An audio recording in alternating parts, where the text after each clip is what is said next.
कि नारी के मुख से अगर एक बार निकल जाए कि मेरी जिंदगी तुमसे विवाह कर कर बेकार हो गई, उस समय नारी का साथित्व समाप्त हो जाता है। इसलिए माताओं, आपसे निवेदन है, जिंदगी में सारी लड़ाई लड़ना, सब कुछ बोलना, पर अपने पति से यह मत कहना कि तुमसे विवाह कर कर मेरी जिंदगी बेकार हो गई, क्योंकि विवाह तुमने किया है पर भाग्य उसने लिखा है।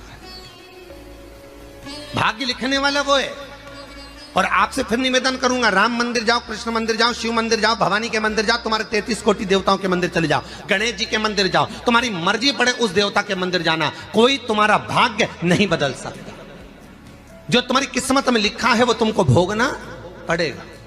तो बदलेगा कौन? तो उसका भी प्रमाण हमारे यहां शिव महापुराण कहती है। एक पारो नाम की विधवा स्त्री थी।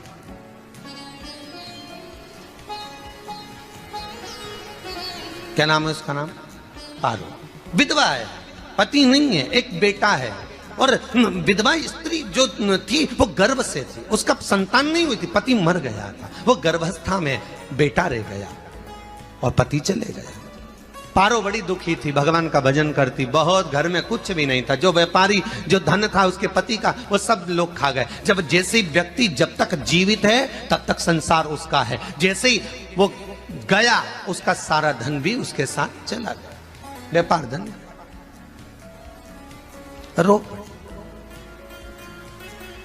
पारो आंखों से अश्रु बहता है, नैनों से जल बहता है, नैनों से बिंदु बहता है, और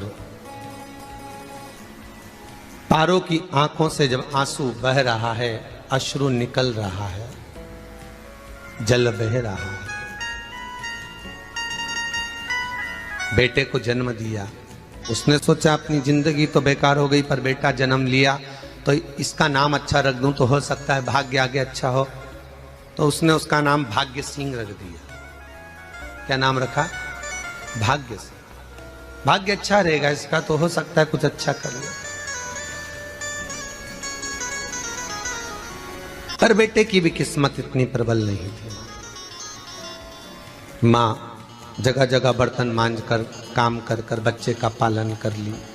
बच्चा थोड़ा बड़ा हुआ, मां मेरे सारे मित्र सेठ हैं, मेरा ही किस्मत, मेरा ही भाग्य ऐसा क्यों है, मेरी ही किस्मत ऐसी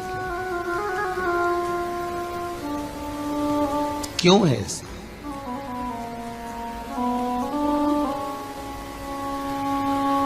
मां मेरी किस्मत में इतना दुख क्यों लिखा है? मां भोजन तक हमको समय पर नहीं मिलता, हमारा भाग्य ऐसा क्यों है? मां हमारी किस्मत ऐसी क्यों है? मां कहती है, बेटा जो ललाट पर लिखा उसे कौन टाल सका। मां बच्चों को समझाती है, मां बच्चों को कहती है, धीरे धीरे समय निकलता है। मां एक बार बता, मां तू कहती है कि सब भगवान ने लिखा है भाग्य में, तो भगवान का मिलेगा मुझे बता दे। मां बोलती है, ऐसी कोई जगह नहीं जहां भगवान नहीं। वन में मिलेगा? हाँ मिलेगा। मां का कहना मानकर भाग्य सिंह वन में चले गया, और घने जंगल में भाग्य जब गया भाग्य सिंह, और घने जंगल में जब पहुंच गया, ढूंढते ढूंढते ढूंढते ढूंढते ढूंढते तो भी भगवान, तो भगवान की छाया तक नहीं मिली। भगवान की छाया तक। आंखों में जल भर गया, बेहोश होकर गिर गया। शाम का समय था, विष्णु और लक्ष्मी निकल कर जा रहे थे। लक्ष्मी और विष्णु जाते जाते उसको देखकर रूप बदल के उसके पास गए। बेटा आपका नाम क्या है? हमारा नाम भाग्य सिंह है। कहां जा रहे हो? भगवान से मिलना है हमको। क्या काम है तुम्हें भगवान से? भगवान से पूछना है कि मेरी किस्मत ऐसी क्यों बनाई, मेरी किस्मत में गरीबी क्यों लिखी, मेरे भाग्य में इतना दुख क्यों लिखा। मुझे भगवान से पूछना है कि मेरी किस्मत ऐसी क्यों बनाई, मेरी किस्मत में इतना दुख क्यों लिखा, इतनी। तो भगवान बोले, ये तो देखो भाग्य भाग्य की बात है, सबके भाग्य में अलग अलग होता है। नहीं नहीं, मुझे भगवान से पूछना। तो हुआ क्या? मैं बहुत गरीब हूं, मैं बहुत दुखी हूं, भगवान से प्रार्थना है कि मुझे कुछ मेरी जिंदगी का अच्छा कार्य कर दीजिए। लक्ष्मी जी को दया आ गई, नारायण से बोले, प्रभु इसको कुछ दे दो, थोड़ा सा इसके ऊपर कृपा कर दो। नारायण बोले, इसके भाग्य में नहीं है लक्ष्मी, इसके भाग्य में नहीं है लक्ष्मी। लक्ष्मी मैं दे भी दूंगा तो इसकी किस्मत में नहीं है। लक्ष्मी कहती है आपका काम देने का है, आप तो दो। भगवान ने कहा लक्ष्मी नहीं है भाग्य में, तुम तो दे दो। लक्ष्मी जी के कहने पर नारायण ने उसको एक हीरे का हार दे दिया, ले ये ले हीरे का हार। वो प्रसन्न हो गया, हीरे का हार मिल गया। और हार लेकर वो चला, और चलते चलते उसने सोचा मेरी मम्मी को दूंगा, मेरी माता को दूंगा, माँ बड़ी प्रसन्न हो जाएगी। हीरे का हार लेकर जा रहा था। हार ले जाते उसको रास्ते में इतने में उसको तुरंत उसी समय पर कहीं सोचादि कर्म के लिए जाना पड़ा। उसने सोचा इस हार को इस पत्थर पर रख देता हूं, अभी आऊंगा वापिस इस हार को उठाकर घर लेकर चले जाऊंगा। और सोचादि कर्म के लिए वो चल दिया, गया, हाथ धोकर आया, इतने में एक चील उड़ती उड़ती आई, उसका हार लेकर चली गई। आके रोने लगा, माँ को जाकर कहा माँ किस्मत तो देख, इतना जोरदार हार मिला था हीरे का, पर भाग्य में नहीं था, नहीं मिला। इतने में वो रोता रोता तुरंत फिर भगवान के पास गया, रोता बिलखता फिर पहुंच गया वन के अंदर, फिर भगवान मिले। भगवान ने पूछा अब क्या हुआ? प्रभु मेरा हार तो वो हीरे का, मेरा हीरे का हार ले गई चील। भगवान बोले देख भैया हम तो तेरे किस्मत में था, वो कर दिया, अब आगे तू एक काम कर, ब्रह्मा जी से जाके मिल। ब्रह्मा जी कहां मिलेंगे? यहां से आगे जा, ब्रह्मा मिल जाए। ब्रह्मा के पास गए। ब्रह्मा जी ने कहा क्या हुआ? ब्रह्मा जी मेरे भाग्य में गरीबी लिखी है, कुछ अच्छा कर दीजिए। ब्रह्मा जी कहते हैं तुम्हारा भाग्य में जो लिखा है वो तुम्हें भोगना पड़ेगा। नहीं नहीं आप कृपा करो। लक्ष्मी जी ने नारायण से कहा इसको कुछ कृपा कर दो। तो भगवान ब्रह्मा जी ने कहा चलो इसका भाग्य बदलने के लिए एक हीरे की अंगूठी दे देता हूं। भगवान ने उसको हीरे की अंगूठी दे दी।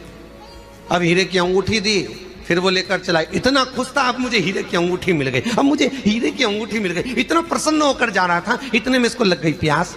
इसने सोचा पानी पी लूं। पानी पीने के लिए इसने मुंह को करा नीचे, जेब में रखी थी अंगूठी, वो पानी में लुढ़क गई। लुढ़कते से एक मछली निगल गई, अंगूठी भी हाथ से चली। देखिए कोई कितना भी साथ दे दे, पर भाग्य में अगर सुख लिखा होगा तो वो अपने आप मिलेगा नहीं। फिर आया, फिर मां से कहा मां ऐसा हो। मां ने कहा चल जाने दे, तू रोज रोज बहाना बना के चले जाता है, दिन भर इधर उधर घूमता रहता है, शाम को आता है और बहाने बना के कहां की स्टोरी सुनाता रहता है, ना जाने कहां की कहानियां सुनाता रहता है। चल काम पे जा, कुछ काम कर तो भाग्य बदलेगा। नहीं नहीं मां मैं सत्य बोल रहा हूं, नहीं माना। फिर चले गया। नारायण ने कहा एक काम करो, अब तुम शंकर जी के पास जाओ। शिव जी के पास गए। भोलेनाथ जी ने उसको हीरे की पोटली दे दी। वो हीरे की पोटली ले जाकर अब की बार सोचा कहीं रुकूंगा ही नहीं, सीधे घर गया। मम्मी को याद करा, माँ नहीं थी। उसने एक लोटे के अंदर हीरे रख दिए, मैं माता को ढूंढ के आता हूँ। माँ को ढूंढने गए, इसमें चोर घुस गए घर के अंदर, लोटा ही ले गए हीरे का। फिर आके देखा, फिर माँ ने कहा, फिर बहाने बनाया तूने, फिर स्टोरी सुने, फिर कहानी सुने। माँ मैं सत्य कह रहा हूं, सत्य कह रहा हूं। आखिरी में हार गया। फिर भगवान विष्णु और ब्रह्मा ने एक ही बात कही, तू शंकर के मंदिर की चौखट पर जा। वहां क्या करना पड़ेगा मुझे?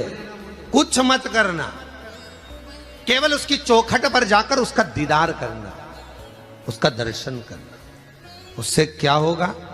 भगवान विष्णु और ब्रह्मा कहते हैं 33 कोटि देवताओं के पास जाएगा तो कुछ नहीं होने वाला, पर शंकर के दरवाजे पर भाग्य देवी रोज प्रतिदिन झाड़ू लगाती है। कौन झाड़ू लगाती है? भाग्य देवी। आपसे निवेदन है, बहुत सुंदर कथा है, इससे समझना कि विष्णु ब्रह्मा राम कृष्ण आदि 33 कोटि देवताओं के पास तुम चले जाओ, कोई तुम्हारा भाग्य नहीं बदल सकता। हां अगर भाग्य देवी का तुम स्मरण करो, किसी मंदिर में जाना तो ये भगवान से कहना भगवान लक्ष्मी दो, भगवान से लक्ष्मी मत मांगना, भगवान से कहना मेरा भाग्य ऐसा कर दो, या भाग्य देवी की कृपा मुझ पर बरसा दो जिससे मेरा भाग्य बदल जाए, कुछ अच्छा हो जाए मेरी जिंदगी में। तो जाके शंकर के मंदिर के बाहर खड़े हो, भाग्य देवी मां झाड़ू लगाती है, भाग्य देवी उनकी चौखट पर बैठी रहती है। तू जा, उससे क्या होगा? बस देवता तो तेरी जिंदगी बदलने के लिए कब से इंतजार कर रहे हैं, पर तेरा भाग्य नहीं बदल पा रहा। तेरा भाग्य बदलेगी तो भाग्य देवी ही बदलेगी। गया शिव मंदिर के दरवाजे पर जाकर खड़ा हो जाता, भीड़ होती तो दरवाजे से दर्शन कर लेता, बाबा से नयन मिलाता, रोज प्रतिदिन जाता। एक दिन शंकर जी ने भाग्य देवी से कहा, देवी इसका भाग्य बदल दो। देवी कहती है, भोलेनाथ इसकी किस्मत में ब्रह्मा जी ने यही लिखा है दुख, इसकी किस्मत में ठोकरें खाना ही लिखा है। भाग्य देवी तुम मेरे दरवाजे की झाड़ू लगाती हो, आज इसके भाग्य की झाड़ू लगाई। भाग्य देवी ने कहा, भोलेनाथ आप कह रहे हो? हाँ मैं कह रहा हूं, क्योंकि मेरे दरवाजे पर इतने दिन से रोज आ रहा है और मेरे दरवाजे से खाली चले जाए अच्छा नहीं लगता। भाग्य देवी ने भाग्य बदला। एक सोने का सिक्का झाड़ू लगाते लगाते दरवाजे पर पटक दिया। उस सोने के सिक्के को लेकर वो चला और सोने के सिक्के को ले जाकर उसने माता को दिया। अब भाग्य कैसे बदलता है वो देखिए। सोने का सिक्का लेकर गया और तुरंत वो सोने का सिक्का घर में पहुंचा। रात से ठाठ हो गया, बेचकर भोजन की व्यवस्था करी। एक दिन मां ने सोचा कुछ ऐसा करूं कि मैं मछली का व्यापार करूं, और मछली खरीदने के लिए गई। और मछली खरीदने के लिए गई, जो मछली मिली दे तो दी व्यापारी ने, परंतु घर लाते लाते वो मर गई। मरा तो काटा तो इसमें से हीरे की अंगूठी मिल गई। अंगूठी तो मिली, इतने में मां ने कहा, देखो भगवान ने बड़ी कृपा करी, हीरे की अंगूठी मिली। बेटे ने कहा, ये मेरी ही अंगूठी है। मछली निगल गई थी। मां ने कहा, बेटा जाओ, थोड़ा आज ब्राह्मण भोजन करने आएंगे, थोड़ी लकड़ी काट कर लिया। बेटा लकड़ी काटने गया, एक पेड़ पर, सूखे पेड़ पर चढ़ा लकड़ी काटने के लिए। काटते काटते उसको पेड़ की डाली पे एक हार टंगा हुआ दिख गया। वो हार वही था जो हीरे का चील लेकर गई थी। वो हार प्राप्त हो गया। आते आते रास्ते में प्यास लगी, सोचा कहीं एक आध बर्तन मिल जाए, पड़ा हुआ तो लोटा पड़ा हुआ मिल गया जिसमें हीरे पड़े हुए थे। जब भाग्य चलता है तो सारी रास्ते अपने आप खुलते खुलते खुलते खुलते चले जाते हैं।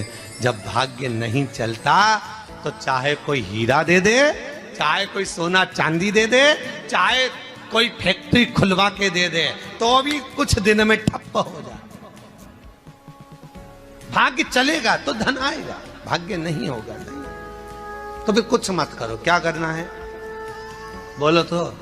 जब भाग्य अगर दिक्कत दे तो कहीं जाने की जरूरत नहीं है। एक ही काम करना है, शंकर के दरवाजे पर जाकर उसका दीदार करना।